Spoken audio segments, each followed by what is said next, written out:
А какими новыми полномочиями наделяется глава республики в результате принятых изменений? И вот планируется ли усиление контроля над использованием фонда драгоценных металлов, да, и драгкамней?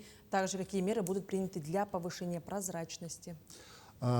Здесь на основании федерального закона о драгоценных металлах и драгоценных камнях говорится о том, что мы можем создавать свои фонды. И мы приняли в 2023 году свой закон о драгоценных металлах и драгоценных камнях, которым наделили главу республики о том, чтобы из фонда реализация этих средств могла производиться как на внутреннем и на внешнем рынке. Тем не менее, в этом же законе у нас указано, что это не единоличное решение главы, потому что реализация из госфонда на основе положения. В этом положении все прописано.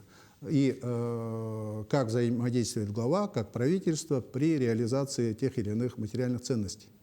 И средства от продажи материальных ценностей, они поступают в государственный бюджет и реализуются на нужды республики.